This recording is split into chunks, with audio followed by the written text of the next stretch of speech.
what separated your deep ball from everybody else? My deep ball, it has a little secret sauce to it, man. Never get too high, never get too low, but just keep moving. The whole story is Carlos never beat me in any kind of sports in high school. Welcome to the Orange is the New Black podcast. I am your host, Ace Boogie, joined by my co-host, Zim. Zim, say what's up. What's up, world? How you guys doing? We are back. Orange is the New Black podcast. What's going on, Who Dey Nation? Yeah, definitely. We've got to talk about what's going on. So the Miami game happens. And what were your thoughts just overall from that game and just the Bengals going forward? One thing that I want to caution everybody is, for me, the biggest thing that came out of the game to me was Jonah Williams, because I just think about the future. You know, like I think in a lot of ways, I don't know if it's where I'm raised at. I don't know, if your background has anything to do with this too, but all that extracurricular stuff, I feel like a lot of people are focusing on that. And to me, that wasn't really a big deal. Was that a big deal to you? Like the little scuffle after, and then 3 people get ejected for that thing. Like, does that signal something?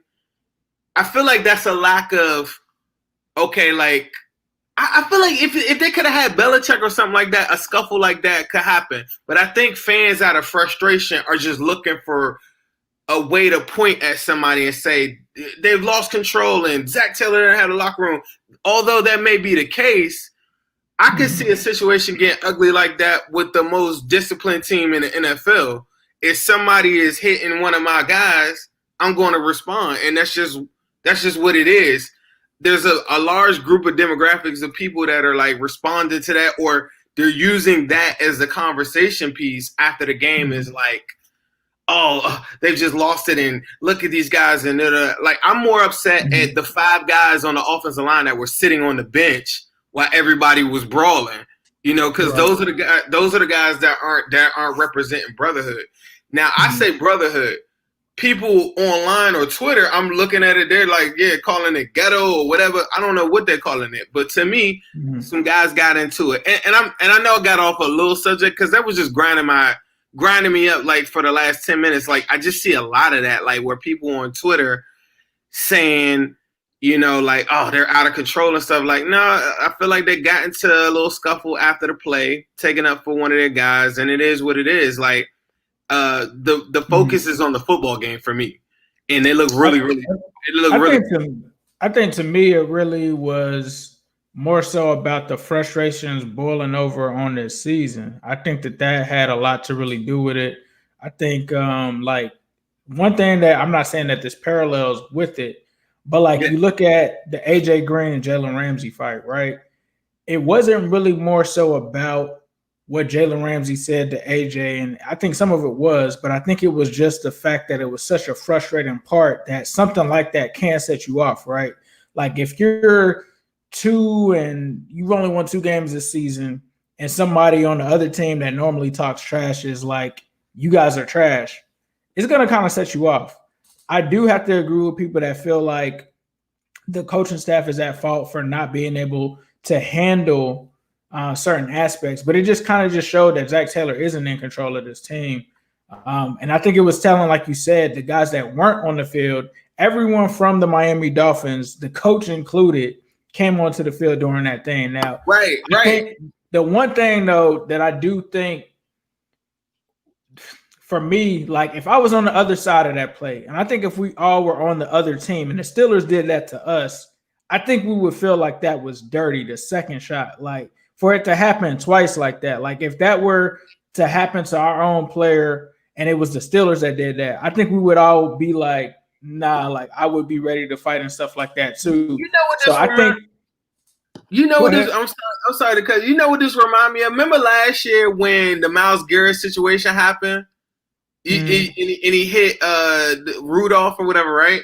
Remember how pissed I was after the game that everybody was talking about that? I even went on my live and I was like, why y'all talking about that crap? That don't have nothing to do with the ass whooping the Steelers just got. And remember how upset I was, whatever? I just feel like sometimes stuff like this really takes the focus off of what's the problem. And the problem is we're not winning football games. And right, but I think that this is a it does product of coincide. that. I think it's a product of that, right? I think like the frustrations come out, and it might just be something. And I said when you were gone, like if someone on the Dolphins was just like you're trash, and it's like you've only won 2 games, utilized correctly or something like that, that may be something to send you over the edge. I think that was it, but I think like you said, it was kind of telling that it was somewhat kind of divided as well because you still had some players on the bench. But it was just weird, man. Like I would like to actually hear what Brian Flores had to say because I saw him coming on the field. I saw Von Bell kind of like push him back and say, "Hey, let us handle it." But I think it's really it takes away from the narrative that and I don't think that takes away from it because I hear a lot of people saying it does because that's all people are talking about though. Like I feel like that's all a lot of people are talking about. Fire Zach. A lot of people who were but it's super optimistic and all of that for a few weeks. I'm not pessimistic. I'm a realist. I just tell it like how it is. So like when we see what's going on now with like Zach not really having control of this team, not really fighting, to me it just seemed like a team that kind of gave up on them. I think we were wondering when that moment was going to come. I think this week we've finally seen it, and it's just a shame that they got frustrated to the point that they got pushed like that. But it just is what it is at this point. I mean, unfortunately, that was the only fight that this team showed for real was when they actually got into it. Go ahead, you're on mute. I just think that if we're winning a football game and that happens, like in contrast, like you said with the Dolphins, right? And we could lead a subject or whatever. Like if you're winning, and people in here got to understand, if we're winning the football game, you're not talking about that after the game. And if you are talking about it, it's just because you're upset that somebody did a dirty play or somebody whatever. But that's not the focal point. And for me, I'm a football purist. I don't all that extracurricular stuff or whatever. Like I see it, like even the Tyler Boyd thing when it happened. I said, yeah, like dude pushed Tyler Boyd a little late. So what? I'm with all that extracurricular stuff. Like that's cool. Like as long as nobody get hurt, like that's just competitive nature in me or whatever. Like I'm stronger than you. I'm mentally stronger than you. You can't push me after the play and think I'm gonna cry about it or anything like that. I'm gonna fight back. I'm gonna retaliate, and that's just my mindset. So when the players did that in a setting like that. If the team was undefeated or they were the Saints and they were 9-2 or something like that, I just don't think nobody would be talking about it. But it does coincide with the fact that maybe Zach Taylor's lost the locker room or whatever. But Brian Flores, you don't come on here or the people that are here saying this is unacceptable. Like y'all ain't never been in no fight before. But the people that are saying it's unacceptable, why aren't y'all saying it's unacceptable that the Dolphins came on the field, the whole entire bench emptied out? You know, but the thing is, like, it's the same thing. One team it's not the same thing. It's not the same thing. The reason that it's not is because say it was dirty. Say it was a dirty play. Say it was a dirty play. I don't even care about that. Like that's so what? Like he's dirty. Eject him from the game. Let's focus on the game. The Bengals could have won the game, but they lost the game. Let's talk about the plays and all the different stuff. But to me, it was. To me, it's different from the Dolphins because it's like when Gio got hit by Shazier, right? All of our players came off to like make sure like he was straight, and they came to his defense. That's the position Miami was in. Like it's different. Like the Tyler Boyd one, I feel like the dude Xavier Howard, he was at fault because he kind of came at Tyler Boyd. He swung at him, right? He took the first shot, in my opinion, to start the whole thing. In this situation. Our dude was the one that like leveled their guy, and the dude was only like 5'7", and it was the second time. Like it wasn't like it was the first time that they all came out. It was the second time that it happened, and so like with them coming onto the field, I could see that just because they're coming to the aid of their player per se. And the Bengals on the field are coming in defense. If they see a whole Miami Dolphins thing empty out on their field, then the Bengals players are coming in defense. Mike Thomas as well. I just don't. I think I'm losing y'all, or maybe I'm losing you with this.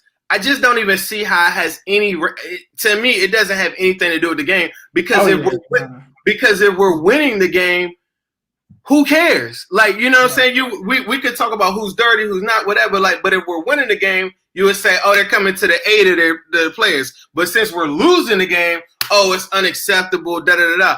I want to talk about like the game itself. I think where before we not to spend too much time on it, I think where people are coming off where they're blaming the coaches is why would you be telling Mike Thomas to keep doing that. Like if Mike Tomlin was to let him keep doing something like that, like who would? I think that's what it is. They can't do that. And if you really want to talk about it, the first time he was pushed and his momentum carried it to it. But even still, let's say I'm playing devil's advocate. Let's say he did that, whatever. Zach Taylor didn't come up to him and say, "Go do that again." Right. But I think people would assume like if you had something like that and it resulted again the same time, I think is what people were saying. But I mean, I honestly you could look at that both ways. You could look at it from events like that. You could look at it from penalties. You know, both teams had a lot of penalties and stuff in this game that shows lack of discipline. But I mean, to blow that up the most, I think like what Zim is saying is to put that over, you know, the offense only scoring 7 points or bad coaching decisions that have happened throughout the season. Right. I definitely wouldn't put it up there with any of that. Right. They lost because, I mean, like, think about this. Say that Tyler Boyd play doesn't go. He doesn't take it 72 yards to the house. You know, like they might get blanked out today. Yeah, like, get blanked out. To me, I want to talk about the lack of execution, the lack of how Zach Taylor's offense doesn't resonate with players to make average players or above average players better, right? That's the focal point. I don't need them getting into a scuffle to make myself feel higher and mighty and say, that's unacceptable. Like, I saw that comment just a couple times, like, that has nothing to do with his coaching not putting. Yeah, let's talk about the coaching. For him not putting points on the board. And him not putting points on the board. I thought the defense did enough. I thought William Jackson made enough plays today when he was in one-on-one situations with Devontae Parker, who is a very, very formidable, like, top 10 wide receiver in this league on the low. For him to play the way that he played, Jesse Bates played really well. Sam Hubbard had the best game of his season today. There were some plays that were made out there, whatever. But when you look at the whole entire thing, there's only a couple players that can go to the next level with us if this team is going to get any better. And so for me, I was just looking at the future. The biggest thing out of that game, it has nothing to do with a scuffle, Tyler Boyd getting ejected, anything. The biggest thing out of that game is Jonah Williams' knee. If his knee is not right, that changes the entire draft, whatever you thought that we were about to do, all the different things that we were trying to say and what we were going to build on. I think when Adeniji came in, he was terrible. I thought Agba or whatever his name was abusing Bobby Hart on the other side. There are some people that I could single out and say that guy could come, and it's some guys that I looked at and I said that guy can't come, and I wrote down every single one of them. And the biggest problem is we were having a conversation with Malik earlier today or whatever. The biggest problem I have that I just don't have an answer for is this. I don't see any coach that I like signing up for this. Like signing up for that front office. I don't see any coach that I like willing to let ownership dictate so much. It would have to be like a Zach Taylor like talent, or somebody that that's achieved less. Because anybody that's achieved more, like we were talking about Stefanski or something like that, he's been around. He earned his stripes. Like, he earned the right to call his shots and do his different things like that. Zach Taylor has no pull in that whole thing. And the reason why he has no pull is because that's the way the front office would like it to be.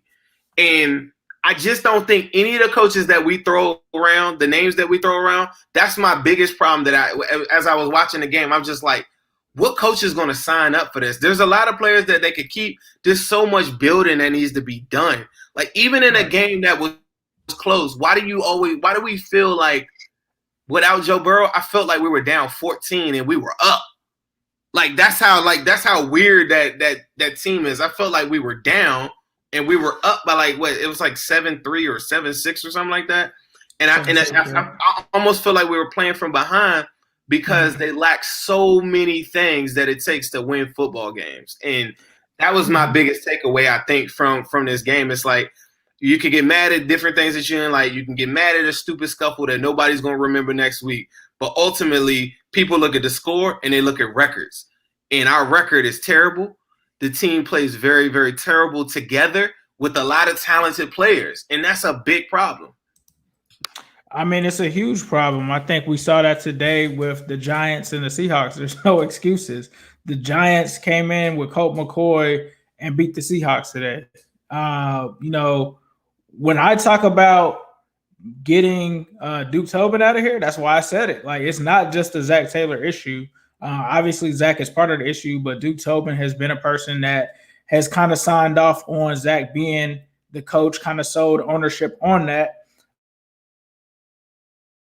I think as a result of that means that you have to make a change there as well. But I mean, Zach, it's been pretty obvious that Zach needs to go. Like, to be honest with you, and I think one thing we were talking about earlier is the fact that Lou Anarumo has actually been solid like the past 3 games. Like, the offense has completely died without Joe Burrow. And I've always felt like Joe Burrow was making this offense look a lot better than it is. You talk about the offensive line.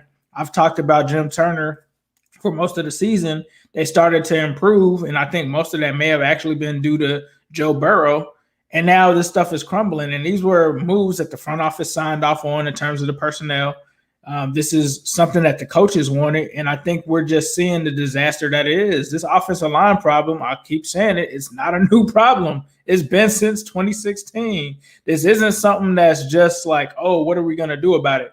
And the Bengals have had the same kind of situation where they kind of wait for things to play out, and they wait until it's too late. You look at the Andy Dalton situation. They waited too long. A.J. McCarron, they waited too long. Linebacker situation, after they moved on from Vontaze, they waited too long to get new linebackers in there. They finally have done that, but then sometimes it's too little too late. They tried to go out here and get a coaching staff that they thought was going to be more productive than Marvin Lewis and get this team over the hump, and they simply have not done that. They haven't come even close to it. I think I could even go as far as saying, I'm not a Marvin guy. Marvin Lewis would have won more games than Zach Taylor these last 2 years. I think everyone, even if you dislike Marvin Lewis or the message guy, you could agree with that as well. And I think that the Bengals just need to make a decision to move on from it. Now, I do think I hear what you're saying in terms of, no one wants to sign up for the Bengals, but I think Joe Burrow helps them. I think if they didn't have Joe Burrow, nobody would want this job. The fact that they have Joe Burrow, that helps them. But like you're saying, are they going to be able to relinquish that power to a head coach like a Jim Harbaugh or something like that? That's something that they have to look themselves in the mirror and say, in 2026, this contract is up. We're not putting people in seats. We got what's going on right now. You can't sell this fan base, Zach Taylor staying here. You can't sell them something like, if you were to hire Jim Harbaugh, I'm not saying that they will, but if you did, those butts are in seats. People are excited. Everything that happened in the past 2 years is automatically a wash.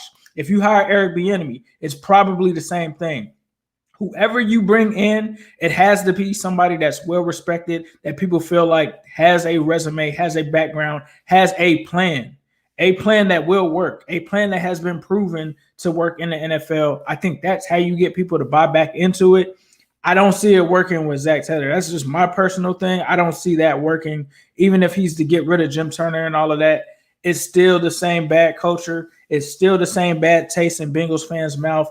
This guy is 0-15 on the road. Like, that's not hating. That's just facts. I can't say anything. Like, I was defending this dude last year. We were defending this dude last year. I can't defend this. And honestly, we have to think about what's best for the team moving forward. That's what they have to think about moving forward. And it can't be getting caught up on, we have to pay Zach Taylor this money. Yes, it's unfortunate we have to do that if you do move on from him, but that's better than losing 2 more seasons where you're not going to have fans in the seats no matter what. You can have your super fans there, but there's a whole bunch of other seats that aren't there, that they're not going to be able to get fans in if you don't make the moves necessary moving forward. And all you're doing right now is damaging that. Like you said, Jonah Williams now has a knee injury. Joe Burrow now has a knee injury. These things, not to say that we can avoid injuries, but you could have done something to greatly reduce this happening if you were to put a better line in place and make better moves. You didn't do that. Now we're seeing the worst of what could actually happen. Yeah, I mean, I just find myself like when I was watching the game today, I was very, very disinterested in the product. At no point did I feel like this is a fun team or anything to watch. And then the Tyler Boyd play was fun to watch. I say that. That play was. As luck will have it, I'm playing a guy in fantasy football, and guess who he has? Tyler Boyd. So I was kind of like pissed, but like I said, I want to win because, like someone just showed me a clip of the Sean Williams. I don't know if y'all seen that clip where he steps on the ankle. Like I just feel like there's a lot of guys on this team that are just ready to leave. There's a lot of guys on this team that are very, very tired of losing. And I think ultimately Zach makes them feel like losers. Yep. And no man can make you feel like that. No one person can make somebody feel like that. But if the leader of, the message that's being conveyed in the locker room hasn't won anything and he's still saying the same exact things and then they're still saying the same exact results, anybody that's in here that thinks that Zach Taylor could possibly be the answer, like, you're completely wrong. And you're trying to I think me and you were trying to be fair, give him some time and everything like that. But he's clearly in over his head. There's no progression at all. Because without Joe Burrow, like, I know that's a tough task, though. I like to put myself in other people's perspective. But think about this. Joe Burrow throughout the whole year is taking every single rep. So, like, that's hard to get, like, a backup quarterback, like, in line, get him on, like, privy to the game plan and everything like that. But good coaches do. Right. And the fact that neither one of those guys stand a chance and they look like they're going to get slaughtered, they don't look like they belong in the NFL. He makes a lot of players look like they don't even belong in the NFL. A lot of people are getting on Mike Thomas, for that position. That's a Zach guy, and that's a gunner that maybe is not even in the position that he should be in. And we're talking about this weekly. That was one of the things I kept on saying is, like, you got so many guys playing out of position or so many guys that are not happy with their role on the team that now, I mean, nobody really cares about, like, the repercussions and stuff. I just think everybody on the team just wants the season to be over. If they were a 0-11 team like the Jets or whatever, it probably will be uglier than what it is right now. I think because they were competitive in some of those games, they still do believe that they know that they have the talent to win games. But I know at this point, it's very clear that every person on that staff has failed making these guys better. And those guys know it. And they're watching other teams like the Dolphins, who were in a worse position than us last year, come back, go draft a bunch of people, a lot of young talent. They got our backup safety. You know what I'm saying? Like, all these different things. They know, like, players talk. They know the personnel. You know who's good. You know who's not. We're looking at the Dolphins. We're looking at, like, Myles Gaskin and all these people, like, excelling at what they're doing because their coaching is putting them in a position to do it to the standpoint that these guys are about to go to the playoffs. The Miami Dolphins. You know what I'm saying? And I'm looking at Tua in the first half of that game.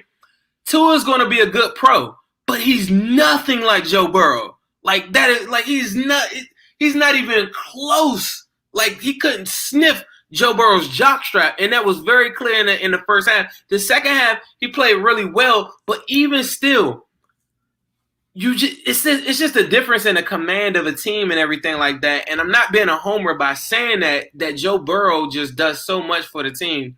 And I just felt like without Joe Burrow on that team, these guys have no leader and they feel like they're losers.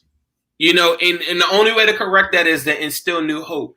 Go get new players. Like big time free agent guys that guys believe in. Guys know around the league. Like, if you were to go to get like a Trent Williams or something, like, everybody in there, Trent Williams walks into the locker room day one and says, yeah, I'm Trent fucking Williams. You know what I'm saying? Like I'm that guy. And that's one step to getting the players' belief back in there. The other step before you even get to that is getting them position coaches that they believe in and getting them new coaching. And anybody that thinks that there's another way around that. There isn't like that. I've exhausted my mind today just thinking like, how could we make this thing like it doesn't work? I was saying that early on in the season, and it was like when people were saying that it was the coaching, people were like, "Oh, you guys are just being negative." No, it's coaching. Like, I mean, a lot of it is, and I think we talked off the line. People are wondering why aren't these guys buying in? Look at the coaching staff.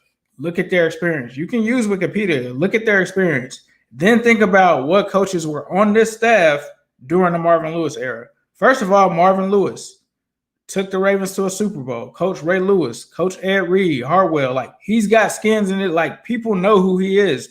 If you were an NFL player, you know somebody that worked with someone that was a Hall of Famer, future Hall of Famers, wouldn't you respect them? They also worked with Hugh Jackson. We interviewed Hugh Jackson. Go do a Wikipedia search on Hugh Jackson's resume. Look at how many jobs he's had, where he's been at, who he's coached, all of that.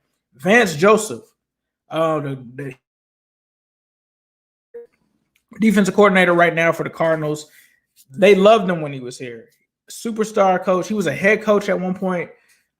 Jay Gruden, like Mike Zimmer, like they have been around some of the best coaches. Even though it's the Bengals, they have had some of the best coaching and the best staffs and have learned this stuff from the best people. So if you really think that somebody's going to show up and say, no, how you were doing it was wrong when it's from guys who have been in the NFL with probably a combined 40 or 50 years of coaching experience and say it should be done this way, if you really think guys are going to come in and respect that, that's not going to work. And I think that's what happened is the Bengals players that were there when Marvin was there, they were used to all of that good coaching. They got the top of the line coaching. They got coaching from guys that went from being positional coaches and coordinators to head coaches. So I think to me, it's not hard for the players to know whether or not people know what they're talking about. And you take it a step back even further. Some of these guys went and played for guys like Nick Saban and all of these great colleges and coordinators there too. So they know if someone doesn't know what they're talking about. I'm not saying that they don't know what they're talking about, but you kind of get the vibe that the coaching isn't really working. And it's not for all of them. I think Elise came out and said that some of them do like some of the positional coaches and stuff like that, or they're tighter with their positional coach or look for confidence in their positional coach versus maybe a coordinator or the head coach. But it comes down to coaching, bro. It comes down to coaching. It comes down to putting guys in the right position. If you, like I said, with the Darrelle Revis thing, Tampa paid him, put him in the wrong position. This guy was the best corner in the league. It was a big mistake. He looked like just an average guy because of a scheme. So it all comes down to coaching, and you know they have to start there. At the time when they hired Zach, I feel like they didn't have leverage. They didn't have Joe Burrow, so they had no leverage where they could be like, all right, we've got this great future at the quarterback position with Joe Burrow. At that point, they had Andy Dalton. They had guys that were on the other side of their careers. It was a position that wasn't really appealing for someone to take over. Now you've got Joe Burrow, but now there's a bunch of issues because Joe Burrow is hurt. But hopefully you can still get someone in there because of that. But the coaching staff has to change out. Obviously, that changes if you move on from Zach Taylor. I think you get that. But they just got to make the right move. That's what it really comes down to. And we'll have to see if they do that and moving forward, whether or not it works. A lot of people are talking about Urban Meyer. I honestly don't care who it is. If it's Jay Gruden, if it's Urban Meyer, whoever it is, it doesn't matter. But we got a super chat here from the Diasporan for $10. I appreciate that. The main barometer should be that Marvin Lewis did not leave this team that bad off when he left. No road wins, 4 total in 2 years, regression of our best players / mismanagement of the rest. ZT has to go. I mean, I've been felt like that. I mean, this isn't something new to me. But until they do it, all we can do is keep talking about it. So for me, I just think that they got to move in that direction. That's all I really have to say on it. Is there anything else that you wanted to talk about? I for the first time in a long time, I'm very, very worried about the franchise though. That's like to me, I know you don't mean you don't care who they hire. Like you want the guy to be, you want the best person. I think the bar is so low right now, anybody would be an upgrade. Like, see, this is the most important time in Bengals history right now with the Joe Burrow. I mean, obviously, I don't want in a 4-year window of Joe Burrow. Right. They gotta make the right guy. They can't be messing around. So it's got to be the right guy. But I just have a hard time struggling knowing the personalities of the guys that I like. Like even like a Joe Brady. Like I just don't see. I wouldn't do Joe Brady. I mean, but I'm just saying, like any hot name, like a hot name. Anybody that anybody's thinking, like somebody said Ed Orgeron early in the thing or whatever. Anybody that you think about, they're going to want to implement their culture and their way, and that means relinquishing some parts of like operating daily operational items at Paul Brown Stadium, and that's what Zach Taylor came in with ideas on. Hey, we could play cool music and we could like ideas, right? But he's not demanding. The guys that we know, like we need someone like and I hadn't felt like this in a while because I was just like, well, Joe Burrow is just gonna come in and ultimately it might not give me a Super Bowl, but he's just going to go above and beyond and force the hand of the front office. But I never factored in Joe Burrow could tear his ACL and be in a position where now some of that leverage it seems silly, but mentally some of that leverage, like now he's not as indestructible. Right. So now some of the stuff that I'm thinking, like in this offseason coming up, like in my mind, I have it all played out, these conversations. They're asking Joe Burrow, what do you want when they go to the draft, right? They're going to be asking him like, where Joe Burrow's like the LeBron James of our team, like he's making some little decisions behind the scenes. He's not overstepping his boundaries, but I wanted him to. I always said that last year and the year before that. I said we need a quarterback that's going to Aaron Rodgers the situation. Aaron Rodgers will get whatever the hell he wants, and that was my way of beating the front office. This guy's torn his ACL, doesn't really have the leverage to come in and say what the hell he wants. As great as he played, he can still say that, but he's lost a little bit of that. And as we've seen in the year one of the Joe Burrow project or whatever, he can't do everything. And that's the scary part to me, is that I don't trust the front office to go hire the best person, because unlike what you're saying is, no, I need a coach that's going to go above and beyond and be crazy. People don't like Harbaugh because he's a lot like, I feel like I relate a little bit to Harbaugh. Sometimes I have a message to somebody, they think I'm so intense, they think I'm so crazy that they don't understand me, and they probably say, I hate this guy or he's weird, right? And it's got to be a unique force like that that doesn't care about the front office, like that just says, y'all go do that front office stuff. I'm going to be the crazy coach and do everything I can here. And I just don't. I find myself like thinking like, who would sign up for, after they're saying what they're doing like right now, whatever? Who would sign up for this? Like none of this is organized. Like I think what they really need is someone like a Bill Parcells. I think they actually need somebody that is gonna be the de facto GM as well as a coach. I think that's perfect for what they need. For me, if it were me, I would have to move on from Duke Tobin, because if you're worried about Duke Tobin and the head coach button heads, why not just get a head coach that can be your de facto GM? Now, it could go bad because you've seen the Bill O'Brien stuff, but it also could go like Bill Belichick, or it could go like Bill Parcells. They need Bill Parcells. Bill Parcells is just too old for this team right now, but that's what they need. I said that. I was saying that like what I said that a couple weeks ago. You're like, you need a guy that's just won everywhere.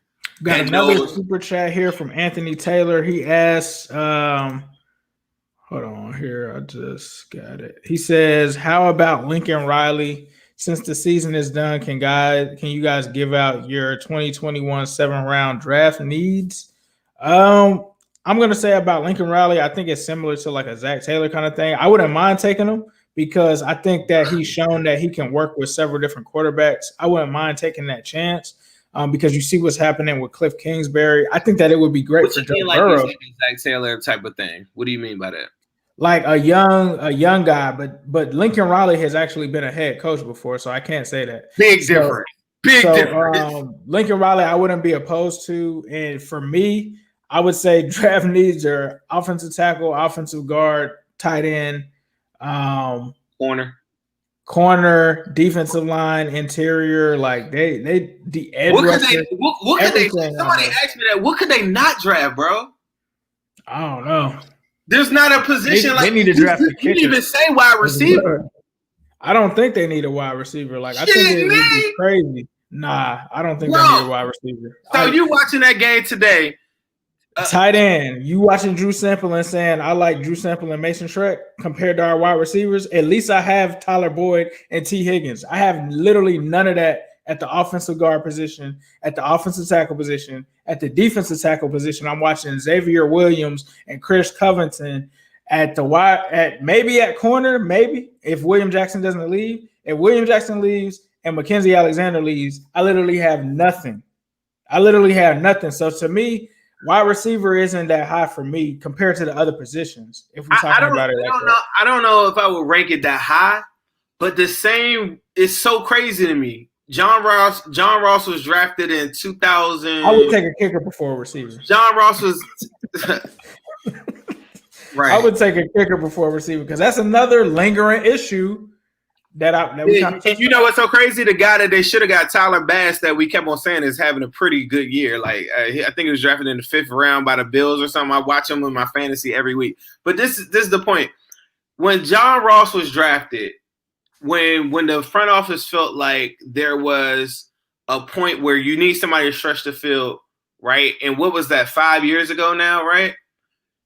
Do you know that 5 years later, after drafting God, I can't even remember half these dudes now. What's the dude? He went to the Jets now. They draft all these 4th round wide receivers, everything like that. Do you know 5 years later, or 6 years after Marvin Jones has left, we are in the same exact position. So every single time that I watch Tyler Boyd or T. Higgins run a route, they are blanketed because they have nobody to stretch the field. But they still have almost 1,000 receiving yards each. What else do you want? I don't care if a guy can run a 4.2 if you only giving me 300 yards. Or I don't care. That's not even a point. Just from the functionality of an offense and spacing and the good teams that I'm watching, like even who does that for Miami? We can't even say.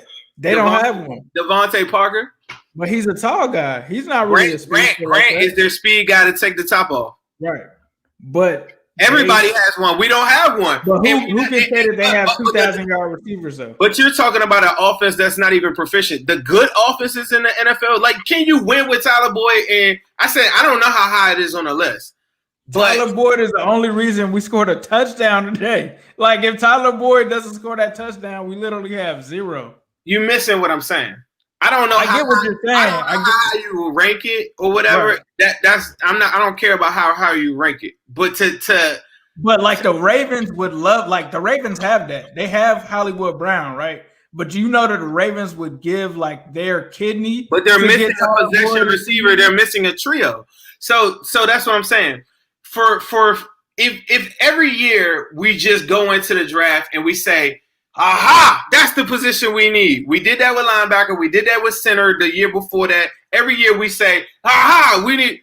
If you constantly just don't take the best person available or miss out on somebody over and over again, you miss out on a DK Metcalf or all these guys that just get passed up, right? And I'm just going to just stay with the wide receiver position. To act like that's not a deficiency in our offense is a big problem. It's just as deficient as not having an edge. Now, how important they are to winning actual games, that's a mathematical equation that I can't equate for you. But to say that you're good, oh, no, I'm good on wide receivers, like that I got 2,000-yard wide receivers. I don't need like it's like if we had the functionality of the offense, though, like the good offenses that I just watched the Rams play today, or when I watch the Chiefs play, or even when you watch the Steelers play or whatever, you got your possession, you got your big body, and you got your field stretcher. And all of the good offenses to win a Super Bowl, at some point you have to do it. So to just skip over certain positions, I can't say that. To say that we could skip over it if a tackle was right there, hell yeah, I'm going tackle. But to act like that's not a deficiency as well, Just like linebacker was a deficient. Like having two edge rushers that finished with 10 sacks this season and saying I need another edge rusher that does something different. Like I can't say that if you got 2,000-yard receivers though. You don't like, have that. That wasn't a good example because you don't have two edge rushers. You say you don't have two edge rushers? That wasn't a good example because you don't have two edge rushers. No, I'm saying that would be like if you need had edge rushers, just like we had with like Dunlap and Lawson, and you're like, I need another edge rusher. Like, nah, the good teams have 3 or 4. The good teams have 3 or 4. Name a team that has 2,000 Steelers. 2 1,000-yard receivers, where it's an abundance in the league. Because a lot of teams that are making the playoffs right now don't have that. Rams. The Rams, Cup and Robert Woods. Cup and Robert Woods. That's what I'm saying. It's not like I'm not saying that they don't need one. I don't think that you even have to me. That's a void in the team. To say that to act like these holes are filled, that would be a mistake. The same way of saying, "Oh yeah, we good at I don't know left guard because we got Spain." When we go to the draft, the team is so bad right now at this point. To skip over a position would be egregious. I don't think the team is that bad. I think the line is that bad that you can't get the balls to the receivers. That team looks very bad today, bro.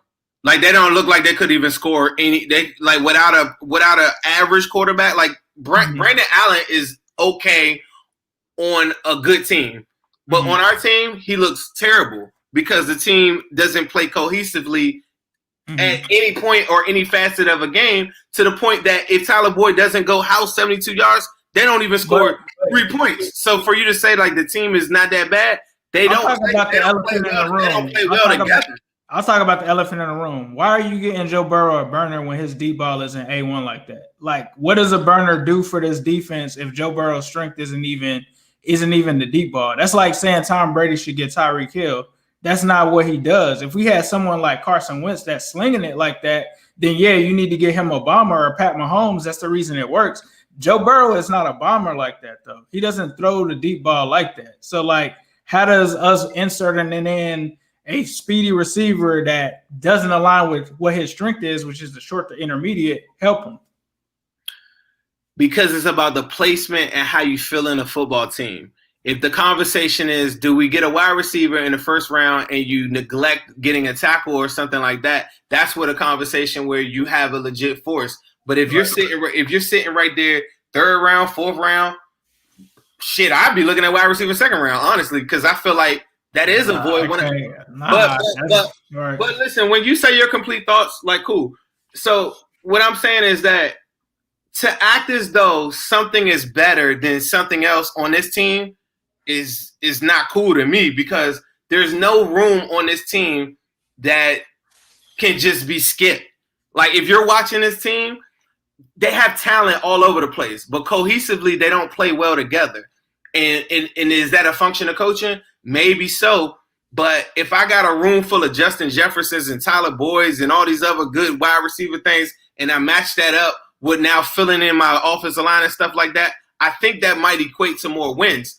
But to get to a really, really good team and then say we're 8-8 and then go back to where we were 5-6 years ago and still be saying the same thing, like, hey, man, we now need somebody that can stretch the field a little bit. Because even if you feel like that's not Joe Burrow's game, don't forget Justin Jefferson gets that shit aired out every single week, who Joe Burrow threw to all the time. Joe Burrow's deep ball was the most efficient in college football in all of the land last year. He had a line because he actually had an offensive line that can block. That wasn't even a part of his game, but that is a big part of his game if you give him the pieces to the puzzle. But to say that I'm skipping tackle to draft the wide receiver, I agree. I would go tackle. So in the 2nd round, you would skip an edge rusher to draft another wide receiver, or you would skip a guard? It depends on the talent grade. It depends on the talent grade. That's how we ended with T. I would rather have a tight end. You know what you're describing? What you're describing is how we got T. Higgins. We needed a linebacker, right? But we skipped right over it because the talent level of T. Higgins was just too high. So if I was over a tackle too, but now it's like that's a scenario. Joe Burrow is hurt. But that's a scenario how you could end up with like a wide receiver, because if I go to the draft and another T. Higgins is sitting right there, and then my edge rusher grade for the guy is not that good, and I got a 3rd, 4th round grade on him, then Right. yeah, I could pull the trigger on another. But that's also a part of why they're in the situation that they're in. They did that with John Ross. They did that with T. Higgins. The line is still garbage. So, like, are you going to do the same thing again? It's bigger than that, though. They failed. They failed with the wrong offensive line coaching. They failed to address it in free agency. To just narrow it down to the draft, that's not no. To me, it was the draft. Like I like their draft. I like their draft. If in hindsight, yeah, you will go back and probably make some things a little bit different. But I stand they should have taken more than one lineman in that draft. Everybody felt like they should have taken more than one lineman out of that draft. And when they addressed it, it wasn't until like the 6th round. Like, nah, they should have definitely addressed the line at least more. I agree. Like, they could have did something in free agency. We saw that they did do it in free agency, but when they went into the draft and waited until like the 6th round to draft the offensive lineman, that was the only thing that I didn't like about their draft. I like the players. I like the class. I wouldn't say to trade any of them from that, but I felt like they should have at least taken one or two, like 2 linemen at minimum in that draft, period. I think what happened is when they got to the draft, the grades that they had on the guys like the Austin Jacksons of the world and stuff weren't as high as what they had on T. Higgins. So if it's draft best player available, then you draft the best player available. Right. And that's just how it goes. And where they failed to go address it in free agency or the missteps that they made, I don't even really care. But I just know that like the draft wasn't a bad draft, and the players like even Akeem Davis-Gaither made a really good play earlier today. Like I feel like the draft was pretty strong. I thought it was a good draft class for sure. But yeah, at the end of the draft, yes, we all sat there and said that we definitely needed more. We needed more offensive linemen. But every single year, are we just going to just say we need more of this or we need more of this? To me, it's just like we got to get the most talented players in the building. And, you know, drafting out of position, drafting for a need is how we ended up with Billy Price. You know, but it's because there's a fine line. You know what I'm saying? Like, you're right. You're right on that. But you got to remember, they wanted Frank Ragnow, and like, but they didn't get him, and then they reached. That's what they have to do. Like, if you have your guy, don't be afraid to go up and get your guy. Don't be afraid to trade up and go and get Frank Ragnow. They don't do that, and they like to wait and hope. And Carson Palmer said this. They like to hope that the guy that they have as number one is going to fall to them. The NFL doesn't work like that. If somebody sees their guy, they're going to trade up and get him. And if Frank Ragnow is here instead of Billy Price, the line is probably better. It's not going to be a miracle line, but it's better than not having Billy Price. But you're right. If you just draft for need instead of taking the best player available, then you end up with a Cedric Ogbuehi or you end up with a Jake Fisher instead of going out and getting La'el Collins like you should have when he was there. So that's a better way to answer. Like, that's how you could end up with. Right. I don't see. There's no scenario I can see them drafting a wide receiver first round. But that's how it could happen. Like, and I agree they do need somebody to open up. But like for me, it's like they need that tight end. They need everything. There's no position. They need every position. Like if a Bobby Wagner level linebacker was sitting right there on the board, second round again, as many linebackers as we have on this club right now, I know Bynes could roll, Pratt could roll out too, right? Mm-hmm. We don't know about Akeem Davis-Gaither, and then Logan Wilson is the most promising one in the thing. You could honestly go back and go draft another linebacker. Like, I could do that for every single position. Cornerback, I could do that too. Like, for safety, like the Von Bell, the boom versus bust, like he makes a good play, makes a bad play. Like if you got a Jesse Bates level safety sitting right there in your face, a Grant Delpit of the world, like one of those guys sitting right there, how do you not take him? Like when you know that the talent level all across the board is just not at the level that you need to be championship contending. I agree with you. I think it just depends on what your position of need is. Like if it is something like a safety or something like that, I get it. But if it's like your position of need is a premium position, like a corner or a tackle or a guard or something like that, then that's something that you got to do. Linebacker, you can pass on the best linebacker to get the best player available, right?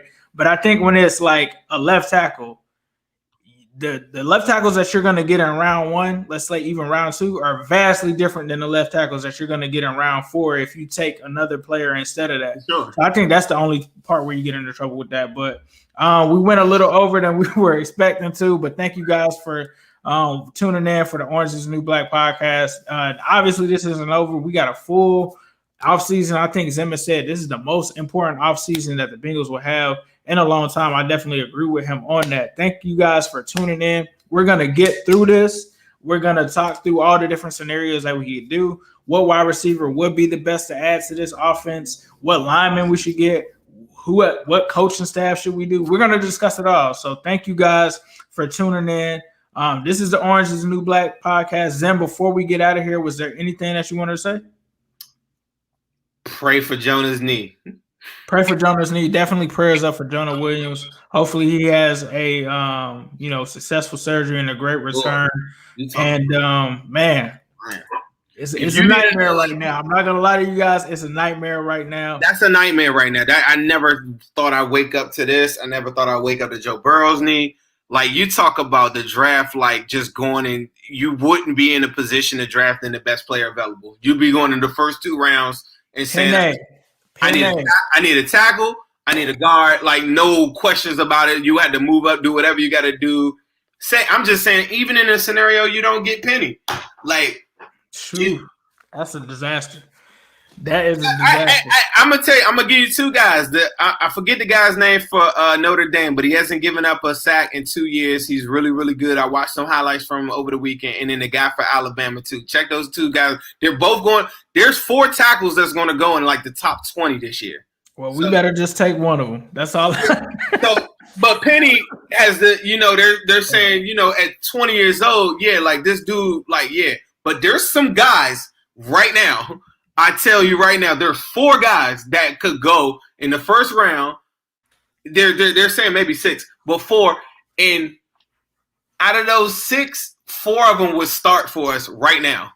So but Penny is a generational talent. They feel like I don't know enough about him. I haven't seen a live game from him yet because I would take Penny. If he's not there, you take the next best one, even if that's moving back, stocking some picks up, and doing it.